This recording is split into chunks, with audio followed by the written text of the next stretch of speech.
예, 아멘.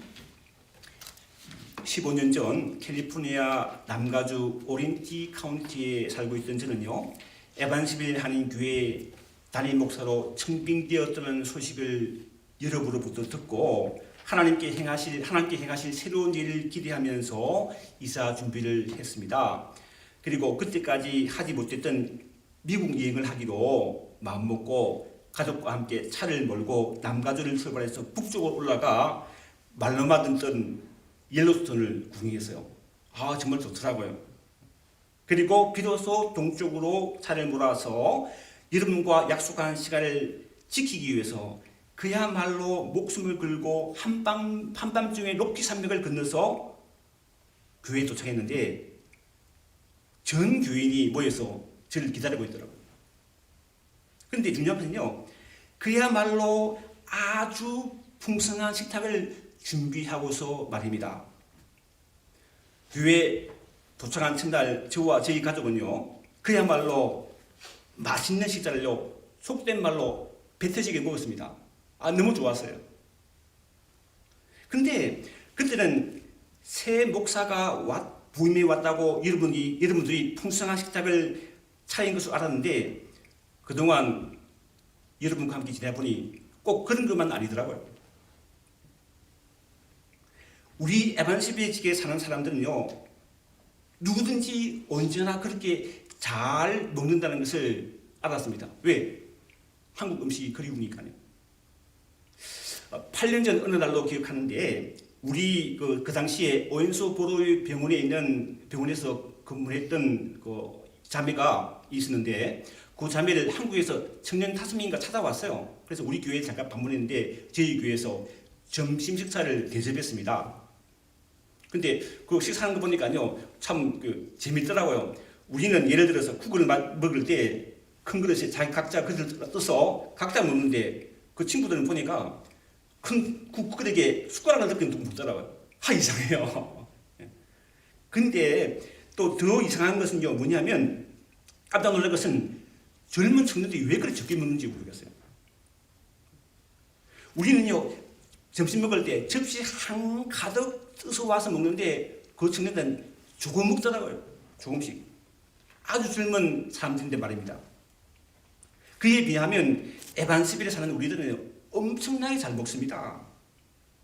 우리는요, 다들 먹기를 좋아하는 사람들입니다. 그런데 우리를 죄에서 구원하신 예수님도 우리처럼 먹기를 좋아하셨습니다. 주님께서는 3년의 공생의 기간 동안 단 한 차례도 식사 초대를 거절한 적이 없으셨어요. 예수님이 살아가시는 베다니에 살던 나사로의 집은 말할 것도 없고 사람들로부터 죄인이라고 노골적으로 무시당했던 세리장이요 큰 부자인 삭개오의 초대도 예수님은 아주 흔쾌히 그 초청을 받아들이셨어요. 그러한 주님을 사도 요한은 이렇게 증거합니다. 마태복음 11장 19절 말씀인데요. 인자는 와서 먹고 마시며 말하기를 보라, 먹기를 탐하고 포도주를 즐기는 사람이요 세리와 죄인의 친구로다 말씀하셨습니다. 그런데 예수께서 잡히시는 날 밤 예수님이 이 땅에서 마지막으로 하신 일도 제자들과 함께 먹고 마시는 식사였습니다. 우리는 이것을 마지막 만찬이라고 하는데 2000년대를 살면서 신앙생활을 하고 있는 우리도 이 마지막 만찬을 기억하면서 매월 첫째 주일에 교회에서 성찬식을 가지고 있죠. 오늘 본문은 이렇게 시작합니다. 17절 말씀 보시면 무교절의 첫날에 제자들이 예수께 나와서 이르되 유월절 음식 잡수실 것을 우리가 어디서 준비하기를 원하시나이까. 여기서 무교절이란 누룩, 즉 이스터가 없는 음식을 먹는 즐기라는 뜻인데 유대인들이 사용한 달력으로 니산월, 태양적으로는 3, 4월경 15일부터 21일까지 7일 동안 유대인들이 지키는 절기였습니다. 이 절기 동안 그들은 자신들의 조상들이 종로로 사던 애굽에서 하나님의 도우심으로 탈출하기 직전에 하나님의 명령으로 누룩 없는 빵을 먹었던 것을 기억하면서 하나님께서 자신들을 구원하신 은혜를 마음에 새긴 것이었습니다. 한국어로 말하면 나라를 잃고 36년 동안 일제압제에 있다가 8.25 광복절을 맞이한 광복절 같은 날이죠. 미국으로 말하면 예를 들면 온 나라가 불꽃놀이로 떠들썩한 독립기념일 같은 날이었어요. 그리고 유월절은 하나님께서 애굽에 죽음의 재앙을 내리실 때 어린 양을 잡아 그 피를 문인방과 좌우설주에 뿌린 집은 죽음의 사자가 넘어감으로 그 집안에 있는 장자는 생명을 잃지 않고 구원받은 그를 기념하는 유대인의 가장 큰 명절이 있는데, 이 유월절이 되면 수많은 사람들이 그날을 성전에서 맞이하기 위해서 예루살렘으로 모여들었습니다. 그러므로 예루살렘에서 이 유월절을 기념하는 식사를 같이 할 장소를 구한다는 것은 쉽지 않은 일이었어요. 그래서 제자들은 예수님께 우리가 어디서 준비하기를 원하시나이까라고 물었던 것입니다. 이에 주님은 이렇게 말씀하셨습니다. 18절 말씀 보시면 이르시되 성한 안무에게 가서 이르되 선생님 말씀이 내 때가 가까웠으니 내 제자들과 함께 유월절을 내 집에서 지키겠다 하시더라 하라 하시니. 다른 복음서에는요 유월 그때 상황을 좀 더 자세히 설명하고 있지만, 저는 예수님께서 내 때가 가까웠으니 하는 말씀에 주목하기를 원합니다. 누가복음을 보면 제자들은 오늘 우리가 살펴보는 이 마지막 만찬 이후에 곧바로 그들 사이에 누가 크냐라는 다툼을 일으켰다고 기록하고 있습니다. 제자들은 예수께서 마지막 만찬에서 남기신 서로 사랑하고 섬기라는 교훈을 잊어버리고 여전히 예수님께서 이제 예루살렘에 가셔서 새로운 나라를 세우시면 한 자리, 높은 자리 차지할 것을 서로 은근히 기대하며 격려했던 것입니다. 사실은 이제 곧 예수께서 잡히시어 채찍에 맞으시고 십자가에 죽으실 것을 전혀 알아채지 못하고 말입니다. 그러나 어쨌든 제자들은 예수께서 말씀하신 대로 유월절 먹을 장소와 음식을 준비했습니다. 그리고 드디어 날이 저물어 식사 시간이 되었을 때 예수님께서는 12제자들과 함께 식탁에 앉으셨는데 전혀 예상치 못한 뜻밖의 말씀을 하셨어요. 21절 말씀입니다. 보면요, 그들이 먹을 때에 이르시되 내가 진실로 너희에게 이르노니 너희 중에 한 사람이 나를 팔리라. 여러분들은 혹시 제자가 선생님을 팔았다는 이야기를 들어본 적이 있으세요? 저는 없어요. 저는 없습니다. 그런 이야기 들어본 적이 없습니다. 뭐 선생님이 마음에 안 들면 제자가 나가면 되잖아요. 나 당신 선생 안 하면 나가면 되잖아요. 그죠? 그런데 예수님의 12제자 중에 한 사람인 가룟 유다는 대제사장들과 장로들에게 은 30을 받고 예수를 팔아버립니다. 이 대해서 두 가지 해석이 존재하는데, 그중 하나는요, 가룟 유다는 돈 욕심이 많은 사람이라서 예수님을 팔았다는 거예요. 오늘 본문 앞인 14절로 16절이 그것을 잘 보여주고 있습니다. 가룟 유다는 대제사장에게 은 30을 받고 예수를 그들에게 넘겨줄 기회를 찾고 있었다고 합니다. 또 다른 해석은요, 가룟 유다는 열심 당원으로서 이제 예수께서 주도하셔서 새로운 이스라엘을 이 땅에 건설해 주기를 소망했지만, 뭐 예수님께 십자가 이야기만 하고 고난 이야기만 하시니 실망감에 배신감에 차라리 예수를 팔아버리기로 했다고 하는 해석입니다. 둘 다 타당성이 있는 해석인데, 중요한 것은요, 예수님은 가룟 유다의 그 마음을 아셨다는 거예요. 이처럼 예수님은 지금도 우리 마음을 아세요. 우리가 지금 어떤 마음으로 온라인 예배를 드리고 있는지를 아시며 우리가 어떤 자세로 신앙생활을 하고 있는지를 주님이 아신다는 것을 기억하십니다. 그런데 이러한 사실을 깨닫지 못했던 제자들은 두렵고 염려스러운 마음에 예수님께 이렇게 물었습니다. 22절 말씀입니다. 읽어보면 그들이 몹시 근심하여 여짜오되 주여 나는 아니지요.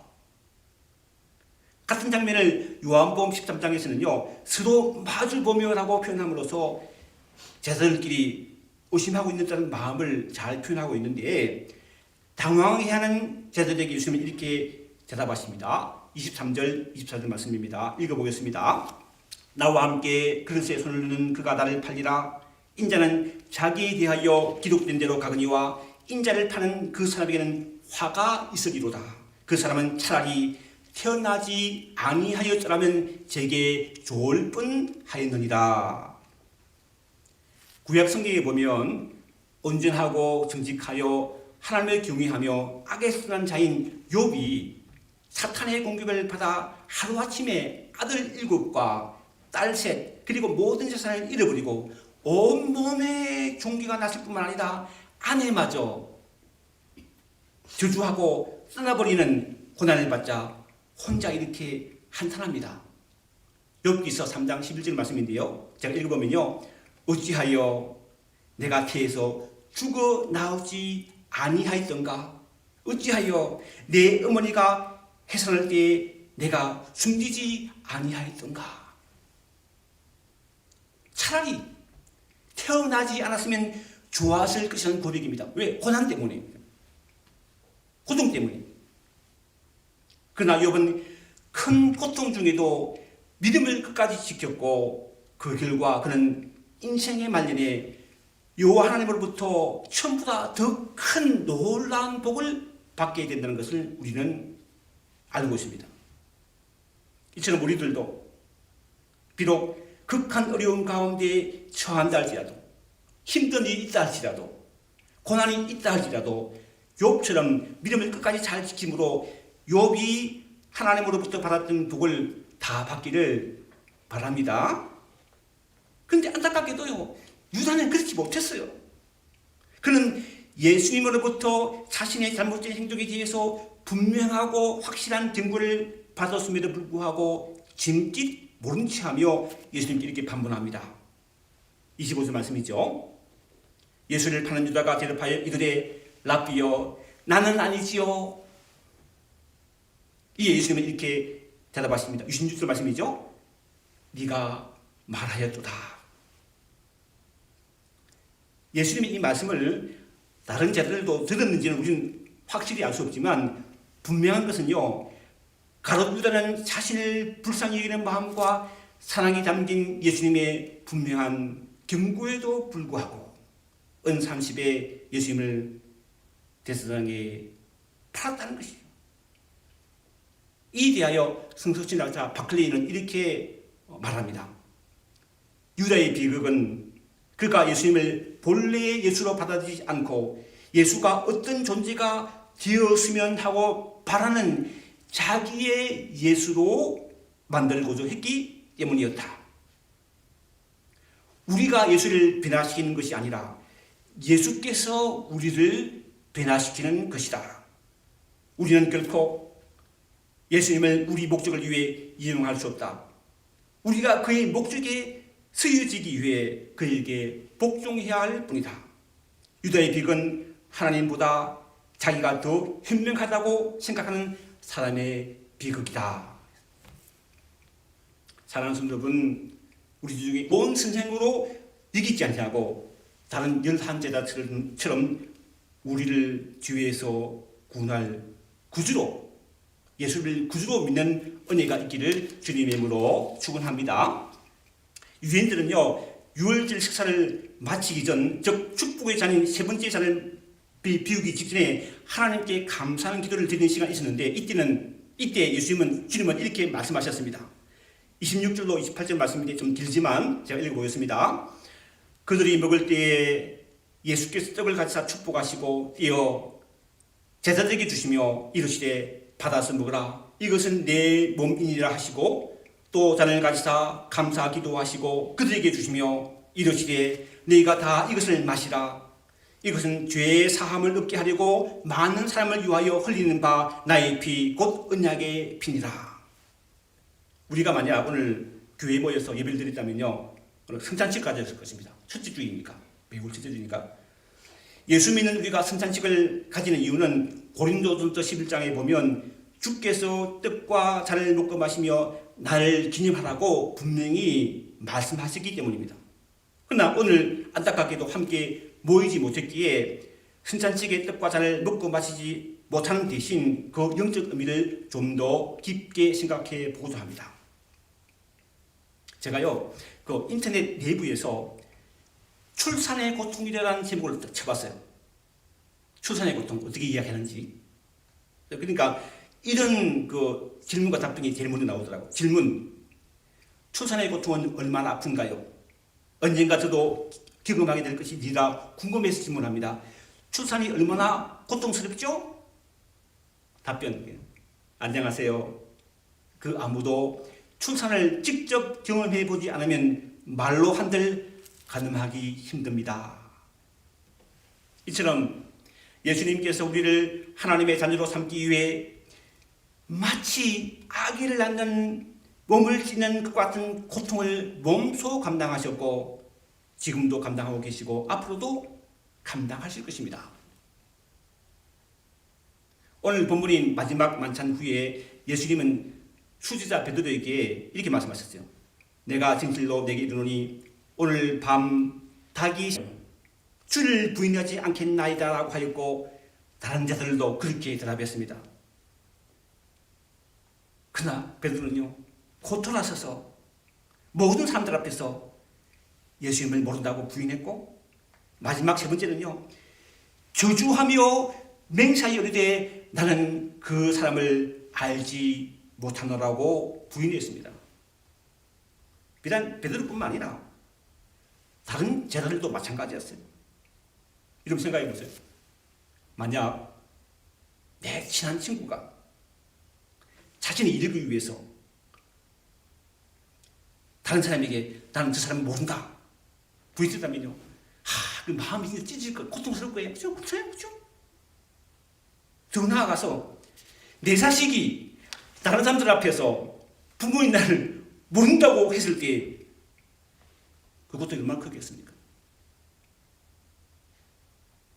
그런데 우리가 때로는 우리를 위해 십자가에 죽으신 나를 사랑하신 주님을 모른다고 부인하면서 주님의 마음을 아프게 할 때가 있다는 것을 우리 기억하십시다. 예수님께서 십자가를 지시기 전 겟세마네 동산에서 땀이 땅에 떨어지는 핏방울을 되도록 애써 간절히 기도하실 때 제자들은요, 돌 들질 만큼 가까운 거리에서 있음에도 불구하고 슬픔 속에 잠들어 있었습니다. 그렇다면 지금 우리는 어떻습니까? 코로나 바이러스라는 환난 앞에 당연히 회개하고 뛰어 기도해야 할 이 시기에 우리는 혹시 잠들어 있지 않은지요? 하나님의 말씀을 새로운 마음으로 읽고 묵상하며 하나님의 뜻도 살지 못했던 것을 회개하기보다는 세상 뉴스에, 코로나 바이러스 뉴스에 우리 마음을 빼앗기지는 않은지요? 간절히 원하기는 우리의 불신앙과 불순종의 죄를 사하시기 위해 하나님의 아들이신 예수께서 친히 그 몸을 찢으셨음을 기억하고 그 사랑의 의미를 마음에 새기며 이 위기의 때에 주님처럼 뛰어 기도하는 저와 여러분, 우리 교회가 되기를 주님의 이름으로 축원합니다. 2주 전에 한국에서 목회하고 있는 제 동기 목사가요, 유대인들이 구약 시대 때에 하나님께 제사를 드리는 예식을 재현한 동영상을 교인들에게 보여줬다고 보내왔더라고요. 유대인들이 제사를 드리는 장면이에요. 그 동영상에는 제사 예식 중간에 실제로 양의 목을 칼로 찔러 피를 흘리게 하는 장면이 나오더라고요. 실제로요. 양을 팍 찔러 목에 피가 나오더라고요. 유대인들이 그렇게 한 이유는 하나님께서 양의 피를 보고 백성들의 죄를 사하신다고 구약 성경에서 약속했기 때문입니다. 출애굽기 24장 8절 말씀 보시면요, 모세가 그 피를 가지고 백성에게 뿌리며 이르되 이는 여호와께서 이 모든 말씀에 대하여 너희와 세우신 언약의 피니라. 이처럼 신약 성경 히브리서 9장 27도 피 흘림이 없이는 사함이 없느니라고 증거하죠. 그런데 문제는요, 짐승의 피는요 일시적이며 단일회적이며 불완전한 효능을 가지고 있어서 우리 인간을 제약해서 온전히 자유롭게 할 수 없다는 것입니다. 그러므로 하나님의 아들이신 예수께서 이 땅에 우리와 같은 몸을 입고 오셔서 십자가에 위에서 죽으시고 피를 흘리심으로 말미암아 믿는 자마다 우리를 모든 죄에서 온전히 그리고 영원히 자유롭게 하신 것입니다. 요한 1서 1장 7절의 말씀 이렇게 말합니다.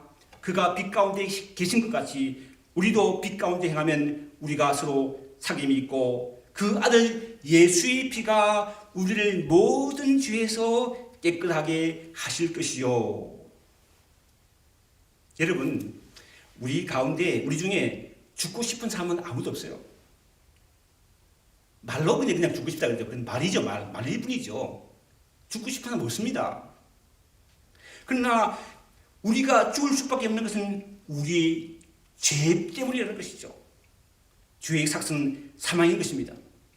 창세기 2장에 보면 여호와 하나님께서 에덴 동산에 있는 각종 나무의 열매는 먹되 동상 중앙에 있는 선악을 알게 한 나무의 열매를 먹지 말라고 아담에게 명령하셨습니다. 하지만 아담과 하와는 사단인 뱀의 유혹에 넘어가 선악을 알게 하는 나무의 열매를 먹어 범죄함으로 우리 인간에게 고통과 슬픔이 찾아왔고 결국 죽게 된 것입니다. 이렇게 우리를 사망에 이르게 하는 죄의 문제를 해결하고 구원받는 유일한 길은요, 아담과 하와가 하나님께 만들어주신 가죽 옷을 입었던 것처럼 우리 죄를 사하시기 위해 십자가 위에서 보혈의 피를 흘리신 하나님의 아들이신 예수를 믿는 것입니다. 사도행전 16장에 보면 빌립보 감옥의 간수가 자다가 지진이 나서 옥문들이 열린 것을 보고 그 감옥 안에 갇힌 제수들이 다 도망한 줄로 생각하고 칼을 빼어 자살하려고 시도합니다. 왜? 제수들이 도망갔다면 그 책임을 지고 당연히 사형을 당해야 되기 때문이죠. 이때 그날 밤 빌립보 감옥에 갇혔던 사도 바울이 내 몸을 상하지 말라 우리가 다 여기 있노라 크게 소리집니다. 그 소리를 들은 간수는요 무서워 떨며 바울과 실라 앞에 엎드려 있게 묻습니다. 내가 어떻게 하여야 구원을 얻으리까? 여러분, 이건요 간수뿐만 아니라 우리 모두가 하나님 앞에 던져야 할 질문이에요. 왜? 우리는 구원받아야 할 존재이기 때문입니다. 여러 가지 삶에 힘들고 어려운 문제, 답답한 문제, 고통스러운 문제로부터 구원받아야 하고, 구원 무엇보다도 우리를 사망에 이르게 하는 죄의 문제로부터 구원받아야 하기 때문입니다. 이에 사도 바울은 이렇게 답합니다. 주 예수를 믿으라. 그리하면 너와 네 집이 구원을 받으리라. 여러분, 우리가 구원받는 길은요, 세상의 모든 문제로부터, 죄의 문제로부터 구원받는 길은 예수를 믿는 것입니다. 우리를 위해서, 나를 위하여 몸을 찢으시고 보혈의 피를 흘리신 주 예수를 믿으심으로 구원받으십시다. 그리고 그 구원받는 감격을 늘 마음에 새기며 우리 남은 인생 동안 하나님께 우리에게 주신 사명이 있잖아요. 그 사명은요, 비단 먼 선교제가 선교하는 사명뿐만 아니다. 그 사명이죠. 뿐만 아니라 우리 자녀들을 믿음의 자녀로 잘 양육하고 우리 가정을 믿음의 가정으로 세우고 하나님께서 우리에게 주신 교회를 믿음으로 섬기며 서로 사랑하는 것입니다. 그리고 우리 각자에게 허락하신 일들을 여러분 직장에서 믿음으로 충성되게 감당하는 것입니다. 하나님의 아들이신 예수께서 우리를 구원하기 위해 몸을 찢으시고 피를 흘리신 그 사랑과 은혜를 기억하며 남은 인생 동안 하나님의 영광을 위해 살기로 결단하는 저와 여러분 되시기를 주님의 이름으로 축원합니다. 기도하겠습니다. 하나님 아버지, 하나님의 크신 은혜와 사랑 인하여 감사합니다.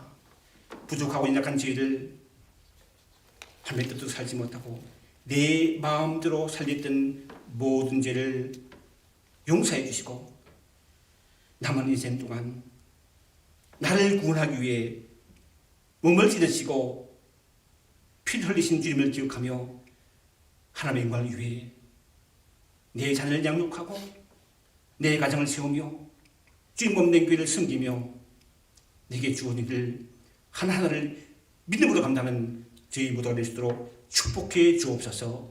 예수님의 이름으로 기도합나이다. 아멘.